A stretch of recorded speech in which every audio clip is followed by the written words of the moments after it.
Show. This is episode 1096, and we are live in Southwest Florida in my studio inside my RV.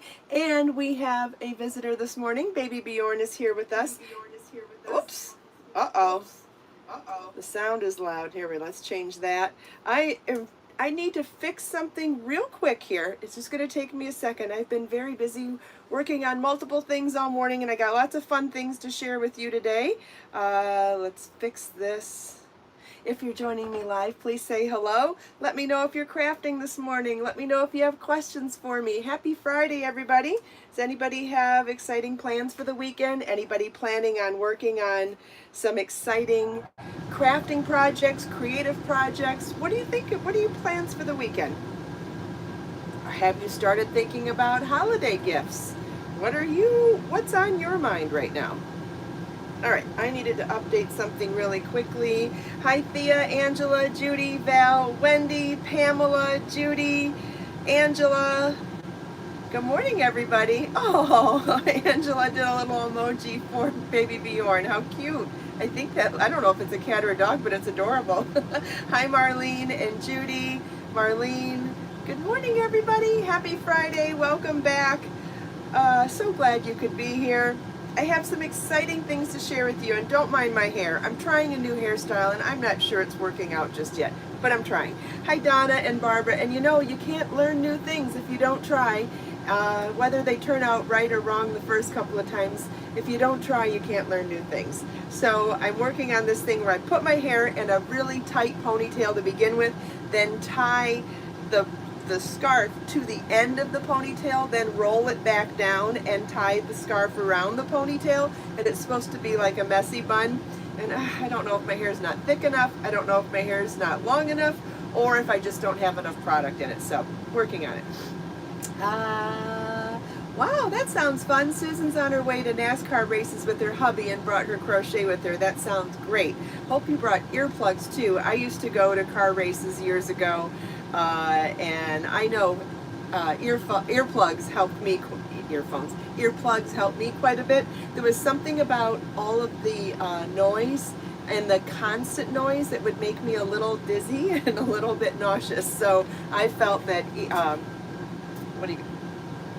earplugs helped me a lot.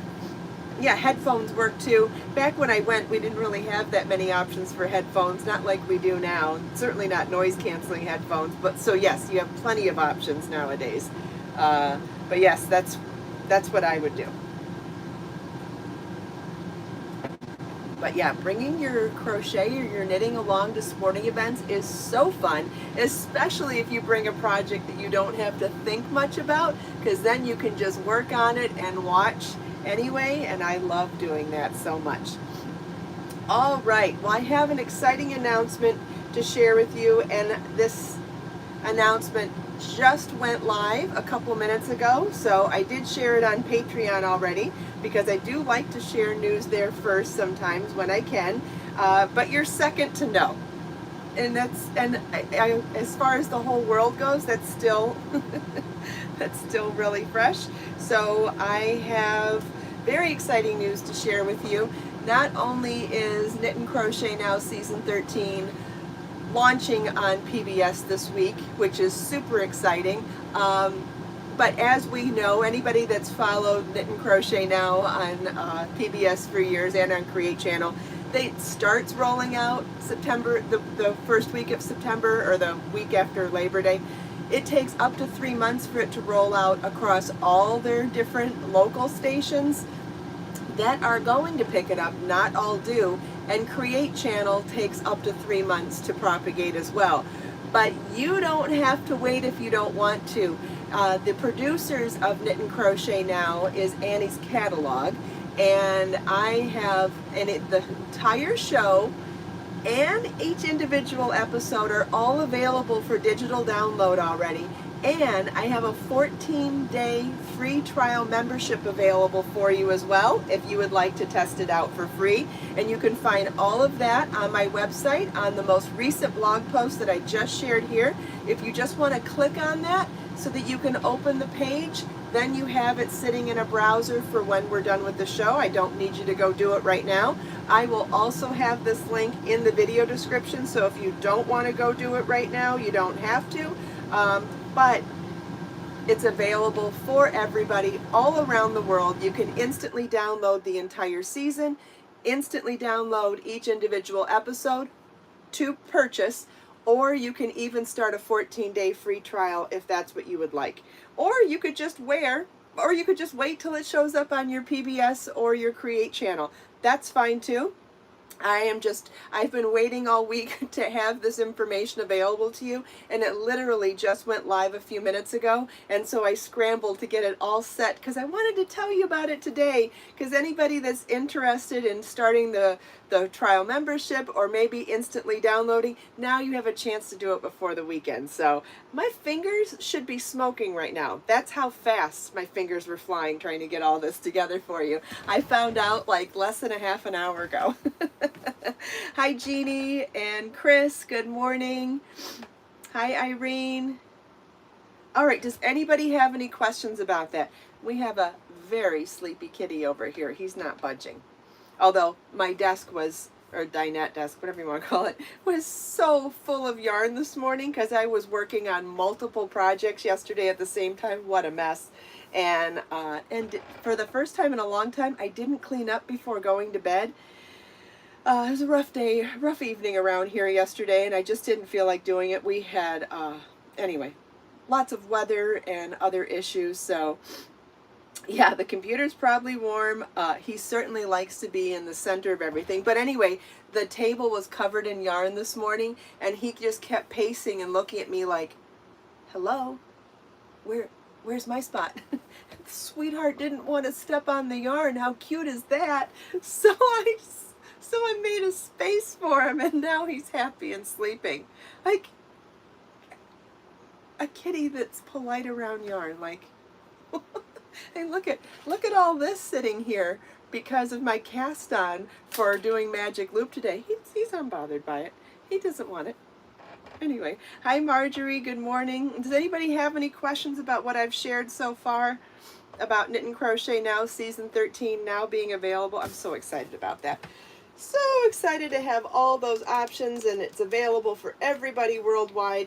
There's nothing that, it's very disappointing to share when the season starts and not everybody has access to it at the same time. I always have, it always makes me feel bad when I have to start promoting it and I don't have all the details. So thank goodness I have more to share today, and I feel so much better about that. Whoa, Susan has a 28-pound gray and white tabby. Your kitty is more than double the size of baby Bjorn. He's only 13 pounds.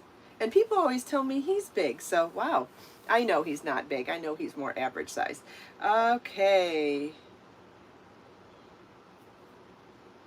Yep, lots of people are confused, Sharon, and I do my best to try to make it easy, but, you know, so many things are outside of my control when I collaborate with bigger brands and bigger companies, obviously.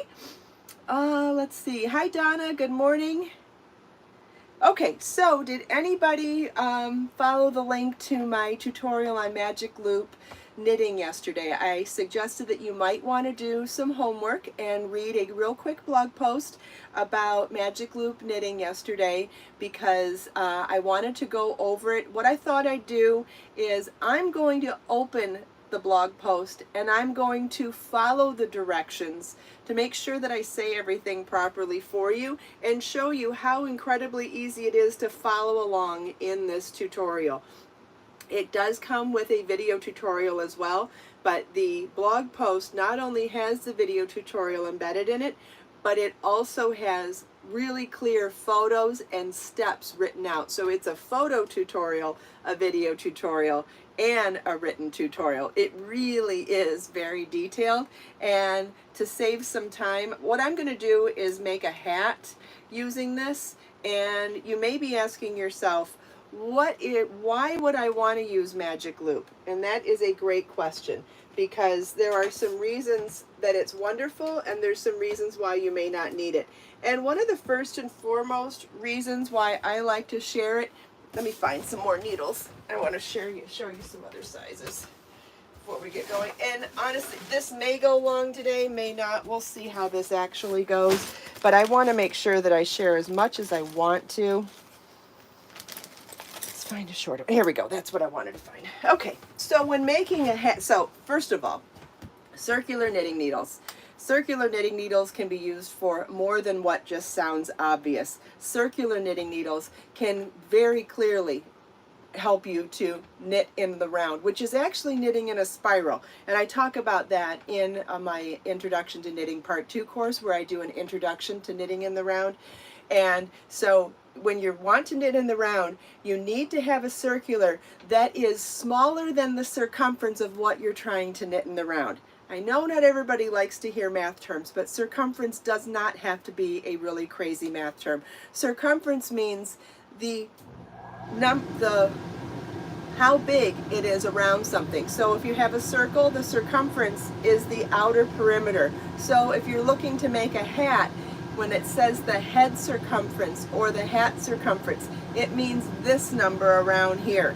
Generally speaking, an adult hat or adult size head is generally speaking 19 to 22 inches, somewhere in that range. Can you make an 18-inch hat? Sure, and it can be a little snug. Can you make a 24-inch hat and it can be a little slouchy? Absolutely. And there are obviously all sorts of sizes of human beings. Some people may have larger or smaller heads, and then you can go into making hats for smaller people like babies and children. So I mean, there's lots of reasons to have all those sizes.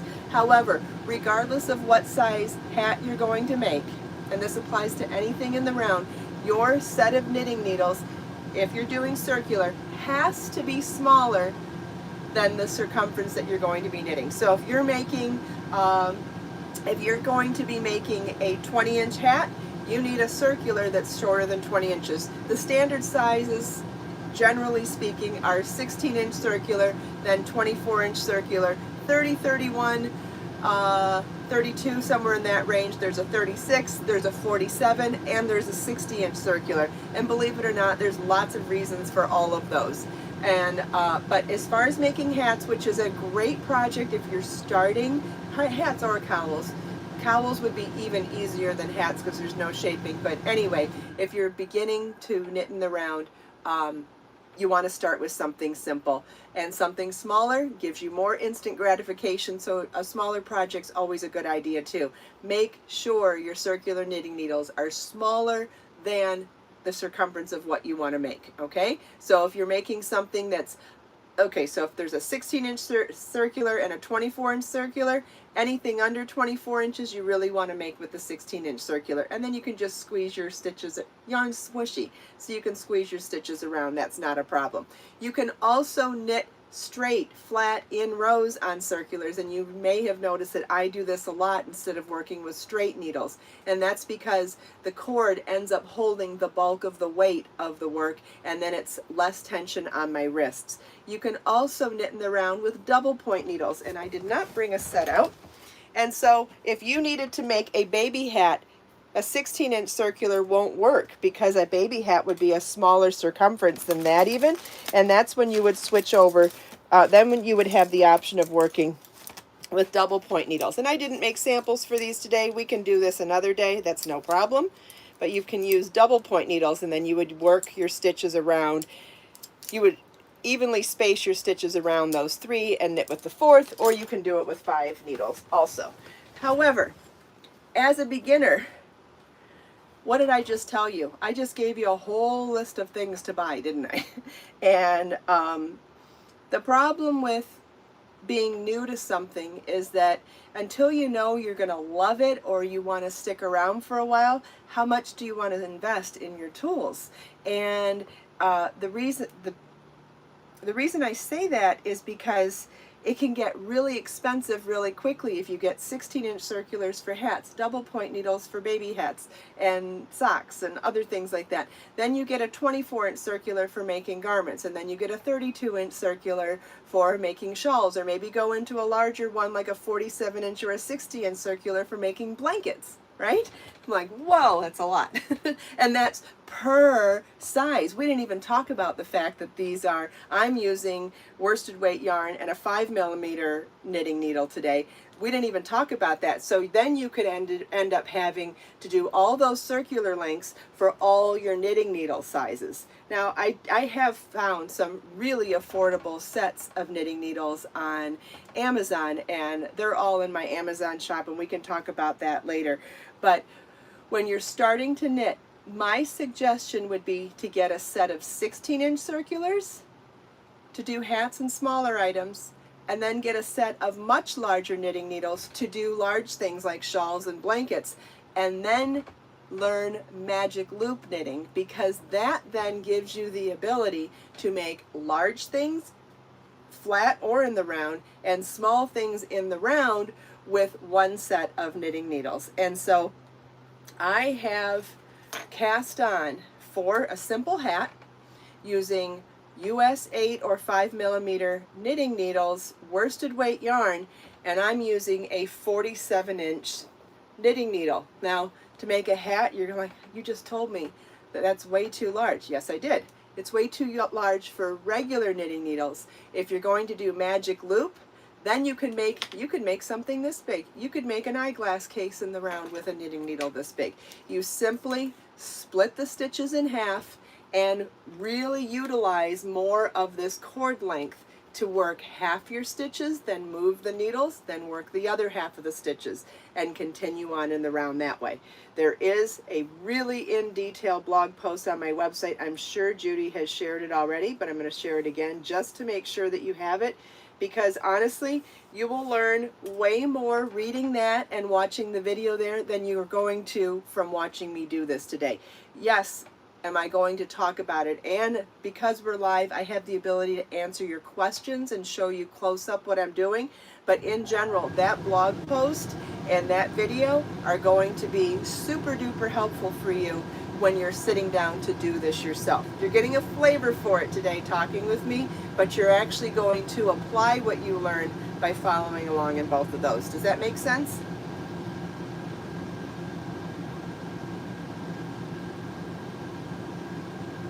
Me too, Chris. I think I have one set of straight needles for photo purposes, but I don't personally use straight needles for anything. I use double points and circulars for everything. All right, so the first thing you want to do is cast on your stitches. You can use any type of cast on you like if you want to do, and there are some variations of the three real simple ones that I usually, and this is what I introduced in my Introduction to Knitting Part 1, the first course. I talked about back loop cast on, long tail cast on, and knit cast on. And me personally, there are so many other types of cast ons. We could talk about cast ons all day as well. But those three I think are a good foundation for any beginner knitter. And I usually alternate between long tail cast on and knit cast on, and the reason being is that long tail cast on I think has a more structured edge, kind of like a crochet chain versus a foundation stitch. Ooh, this is such a great analogy. So if anybody here is a crocheter that wants to learn to knit, this is going to help you understand this so well. So if long tail cast on is like a crochet beginning chain, then knit cast on is like a foundation stitch. And why do we use foundation stitches instead of a regular chain beginning? To have more stretch. So if I'm going to be making something where let's say you're starting at one side and want it to be exactly the same width on this side as this side, like maybe you're making a scarf from one end to the other, a knit cast on will match a stitch pattern better as long as there's some give in it, like there's some lace or some sort of difference when you're blocking. A knit cast on will match the bind off better. If you're doing lace, a knit cast on with a lacy bind off will definitely be a friend for that. But if you're doing something like a hat or something that's not going to have a lot of stretch, something that's going to be a little more dense, a long tail cast on is absolutely wonderful too. Just remember that it's not going to have as much stretch unless you cast on with a different size needle. We've done that in crochet before too. The other thing about knit cast on that one of my favorite tips is when you're trying to figure out where to put that slip knot, because you have to determine the length of the tail and the length of the working, or the length of the tail before you start casting on, because you're going to be using both the tail and the working yarn. however big the length is of your cast on. So we're casting on for 20 inches for this hat. You want to put that slip knot and adjust your tail for 3 times that length and maybe a little more. So 3 times plus a zhuzh, plus a little. So I usually, to cast on for a hat, I hold my hands out all the way, which is somewhere in the 60 to 70 inch range. And that way I know I have enough tail to do a long tail cast on. All right, does anybody have any questions about that? So for this particular hat, I did long tail cast on because I'm doing a hat and I didn't think I needed it to be super duper stretchy at the edge. Although I could have. The other reason being is that I'm going to intentionally knit this hat in stockinette without doing a non-curling stitch pattern because I want to have a really fun conversation with you in the near future about curling versus non-curling knit stitch patterns. If you know, you know, and if you don't know, it's really important information. So I'm going to make this hat without a brim so that the stockinette stitch rolls up on itself for the beginning of the hat, and having a more structured cast on, in my opinion, will help it to roll a little bit more too. And it'll be interesting. We may decide that we like a rolled brim hat, or we may decide that it needs a structured non-curling stitch pattern. And if that's the case, I will add that then as well. Okay, so first thing, next after you cast on all your stitches, and you're going to need to know your gauge too. Gauge ends up being really, really important when it comes to a hat. It doesn't always matter for a hat or for a scarf or a baby blanket, but as soon as you make a hat, you're making a finished item. How devastating would it be for your 20-inch hat to turn out to be 16 inches or 26 inches? It can be a disaster. It can be a disaster really quickly, so you do want to do a gauge swatch and make sure you know what your gauge is first before you cast on. All right, I have 80 stitches cast on, and I'm using one ball of Vanna's Choice by Lion Brand yarn in color Dusty Purple, and I know that I have a gauge of approximately 4 stitches to the inch because I've already done a gauge swatch over here. Got my gauge swatch here, and I'm getting 4 stitches to the inch. I did a cast on of 16 stitches. It was 4 inches. 16 divided by 4 is 4 stitches to the inch. So I cast on 80, and now I've slid all my stitches to the center of the cable, and I want to count to the midpoint. So 80 divided by 2 is 40. So I'm going to count down 40 stitches here.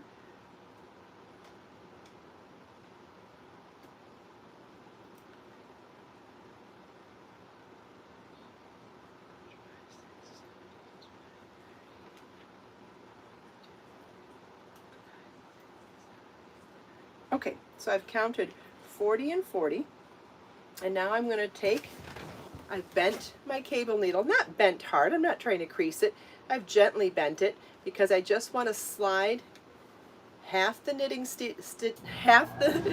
stitches to one side of the cord and half of them to the other side of the cord. And then ultimately I want to slide them both all the way to the edge of the needles to get them ready to knit.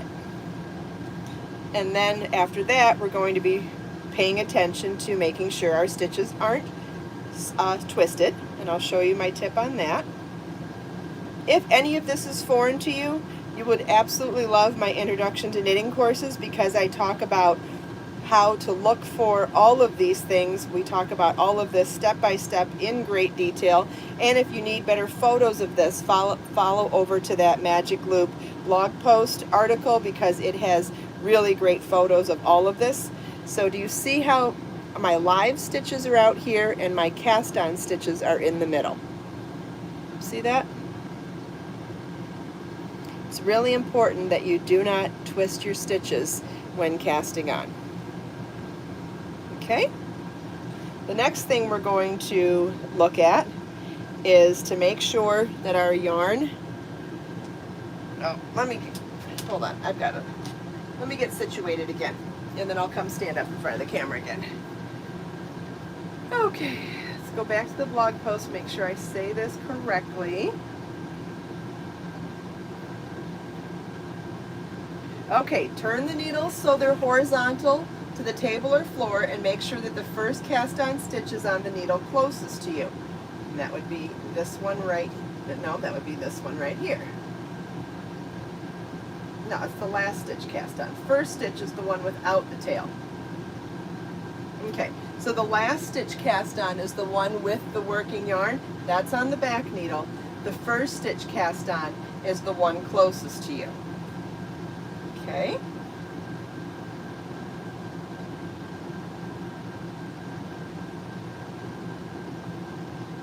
I said that backwards again. See, that's so important to be paying attention, and I knew that this was going to be the case because it is complicated until you get it, and it's really, not that it's complicated for me, but depending on whether you did knit cast on or long tail cast on, your tail and your working yarn are going to be on different sides of your work. I happen to use knit cast on more than I use long tail cast on. So for me even, I'm getting confused about which side to go with. So make sure that you read that note on the blog post. It says depending on the cast on technique you used, this stitch, the first stitch that you cast on, could be with or without the tail. Long tail cast on will have the tail at the last cast on stitch, and knit cast on will have the tail at the first cast on stitch. Okay, say it again. Long tail cast on will have the tail at the last cast on stitch. Okay, I did do it right then. See how easy it is to confuse yourself? Like, I know this. I don't follow this blog post every time, but I really just wanted to show you how this works. Okay, so you want to hang the tail of the yarn down towards the table or floor and lay the working yarn over the back needle. This is because we're going to knit the first stitch. If we were going to purl the first stitch, let's get this closer. That way I can sit down still. If we were going to purl the first stitch, we would want it to be down here. We're going to do it back here. Okay? This is similar to having your working yarn in back to knit and your working yarn in front to purl. Now, pull the back needle out. The back needle, we're going to pull this needle out and place those back stitches on the cable. Okay? So now we have the first half of the stitches on the needle in front of us, and we have the back half of the stitches on the cable behind us. You don't want to pull this so far that you don't have this loop over here still. You want to make sure that you have two loops, one on each side of your work always. I also want to mark this first stitch with a stitch marker so that I don't forget which half of these stitches is the beginning of the round and which is the end of the round. Lashira, watch the video and the blog post. When you're doing this yourself, you'll have, when you have the yarn in front of you, it'll make a lot more sense. Okay, so I'm going to mark that one so I know. So now we should have a loop to the left and a loop to the right. And we're going to knit across this first half of the stitches.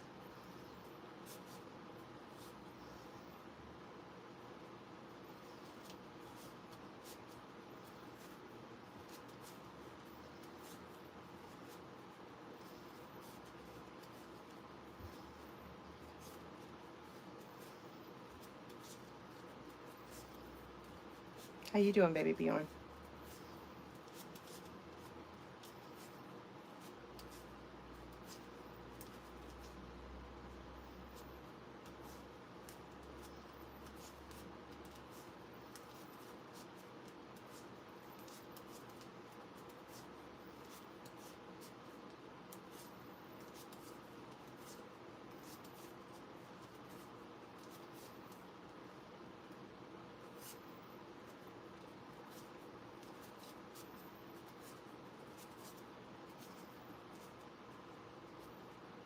All right, we're at 19 and 20.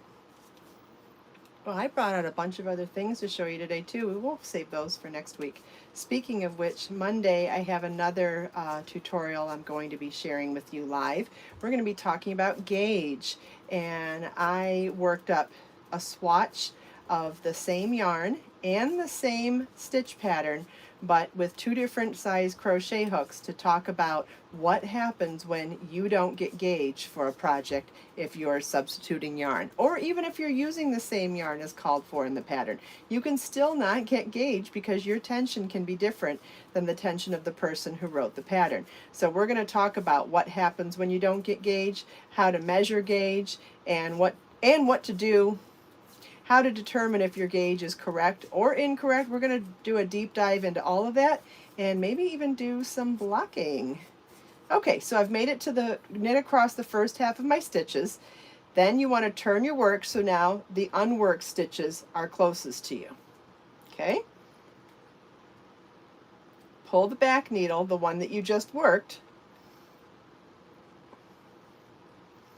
You want to pull that one out and pull the other stitches to become the live stitches. So we're going to put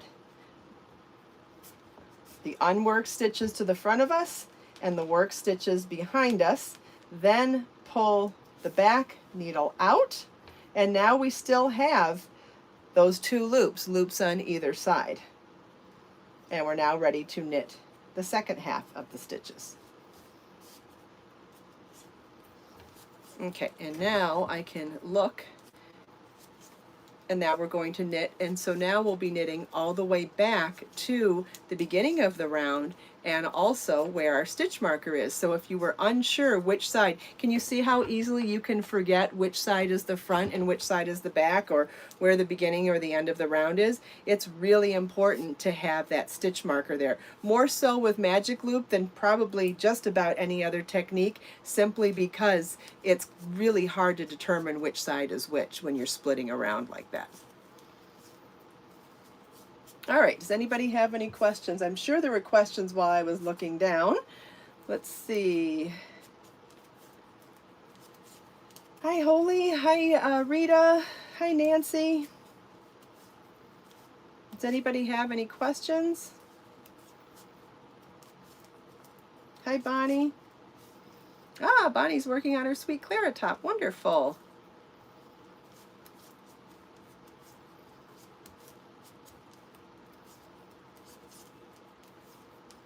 Bjorn hasn't budged.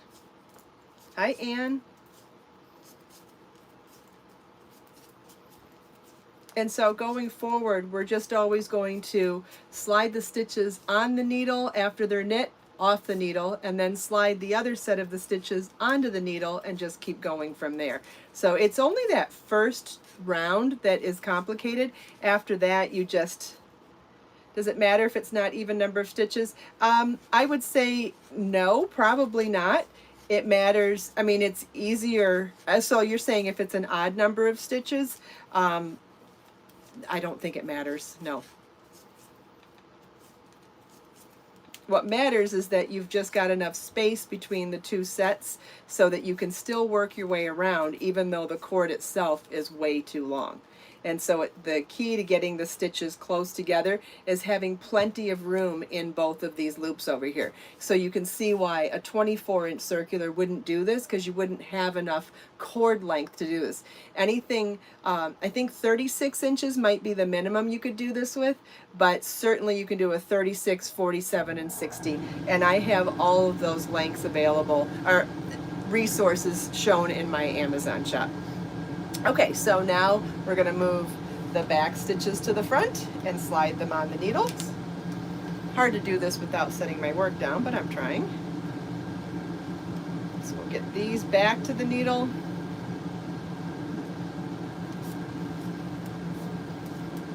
And we'll get these back off the needle. Okay, so now we're ready to start round 2.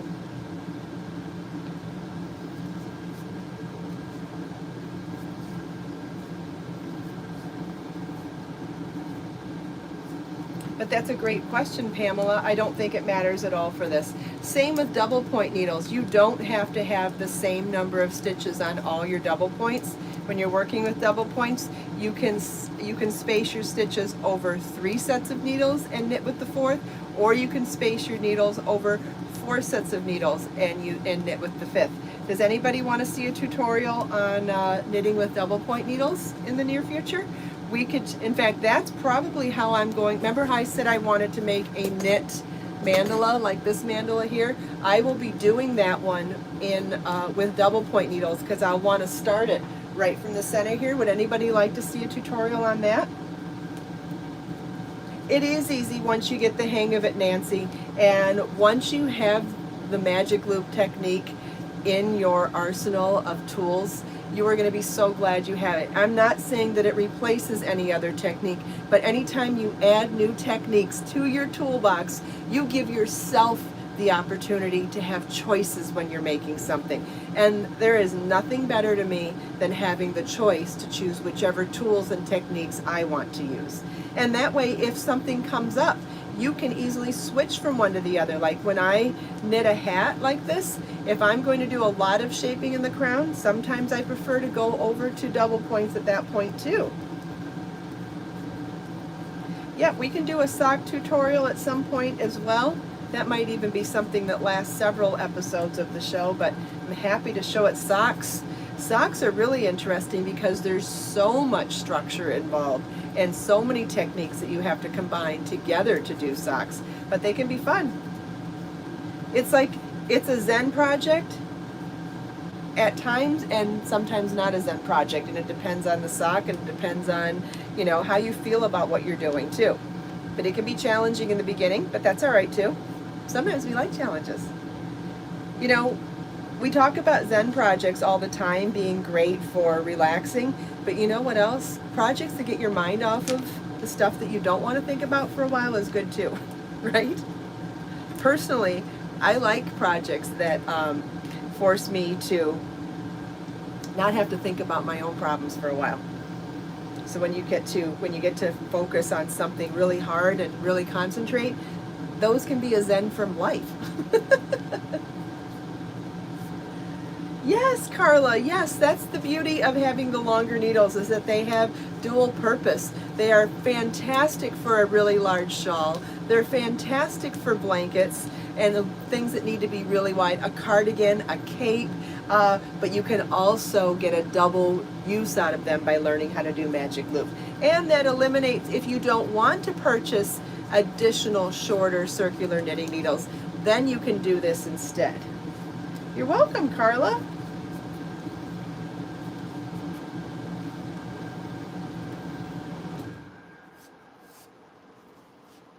That's great, Chris.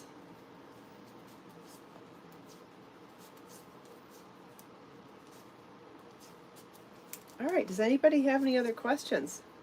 What other kind of techniques would you like me to do a deep dive on the show? I actually have so many blog posts. If you haven't taken a deep dive in my blog, oh, I know there was something else I want to share with you today. Do you know that I have over 1,000 blog posts on my website? Isn't that crazy? I've been blogging for many, many years though. And there's a lot of information on there. Some of it's outdated, obviously. I've been blogging for years, but other things aren't outdated. You know, blog posts about techniques like magic loop knitting or anything else I've shared on there. I've shared a bunch of stuff. Hi, Grammy Luli. Yeah, Chris likes interchangeable needles. I am not a fan of interchangeable needles. Not to say that there aren't. I'm just very particular because I like something that has a locking mechanism. For some reason, I must be really tough on my needles, or I must twist my needles when I knit, because if I don't get the kind that truly click and lock in place, I think Adi Turbo makes those, they untwist on me and come apart. And it's really, and it's been something that I've had issues with for many, many years. So I actually don't like interchangeable sets unless I know that that locking system really locks, because it doesn't work for me. Doesn't mean it doesn't work for lots of other people. Lots of people like interchangeable sets, and I get it because it eliminates the need for needing lots of knitting needles. You want to see how many knitting needles I have?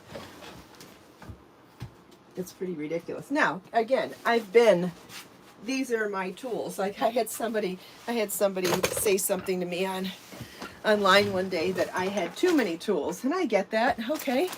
But if you're a manicurist, do you have too many colors of nail polish? No. If you're a mechanic, do you have too many tools for fixing cars? No. So these are the tools of my trade, and I have all.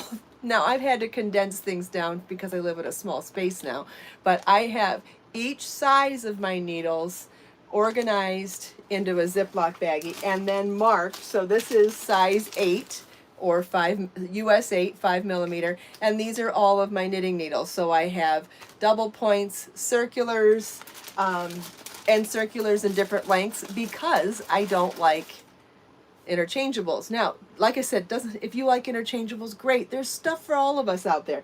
So I have everything from my size 1 through size 15. And then in the side over here, which side is it? Oh, and then I wanted to review these and check these out and share them with you. There's rechargeable lighted crochet hooks. I want to test these out outside one night, and then I'll tell you about them.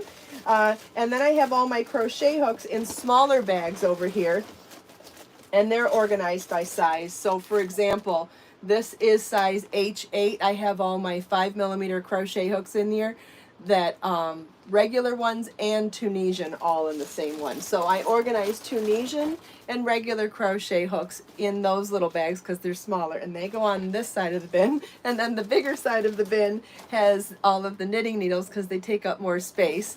But that's pretty organized. Even for, who's this? Hi, Mill. Hello from mid-Texas. So even considering the fact that I live in a small space, that's a lot of tools in a very small container too. I feel like I did I think I did a really good job organizing them into a very condensed and organized space because I can find any size at a moment's notice. Thanks, Anne. I love to be organized. Which reminds me, we're really late. I'll talk about it another time. Okay. So if you haven't had a chance, I highly recommend going over and checking out the Magic Loop Technique blog post. You're going to learn so much from it, and then the video's embedded there too, so you can find them both in the same place. I also shared a link today to show you how everybody all around the world can watch Knit and Crochet Now Season 13. It is going to be available on PBS where it's going to be available, and on Create where it's going to be available starting this week, but it can take up to 3 months in your area. But I also have a link in that post to tell you where you can find out where and when it's going to be in your area. However, the producer also has the whole season and the individual episodes available for download, for purchase, and I've got those links there as well. And also, 2 more things. And I have a 2-week free trial offer where you can sign up for a 2-week free trial to start watching immediately. And all the outfits that I wore on this season were tops that I bought for $25 or less on Amazon, and I've shared all of those outfits also on the blog post. So lots to see, lots to learn, and there's links to get to each episode there so you can see all the projects and who's going to be teaching for all 13 episodes of the season. So pretty cool. So I highly recommend you checking that out as well. If you're on my mailing list, I'll send you that link later today as well. And speaking of which, if you're not on my mailing list, you might want to get on it because you get a free gift from me every year on your birthday, and you're the first to know when new exciting things happen. What else? Monday we're going to do a deep dive into learning how to achieve gauge for a pattern, and I'm sure there's more stuff coming, but I'll save that for next week. So thank you all so much for taking time out of your busy day to spend a few minutes here with me. I hope you enjoyed my tutorial and all my exciting announcements, chatting with me and everyone else. Too bad baby Bjorn was too tired to say hi today. Yeah, I guess we'll just wait for Monday. Have a wonderful weekend, everybody. Let us make time to create, share, and inspire today and every day. Have a wonderful weekend, and I'll see you Monday.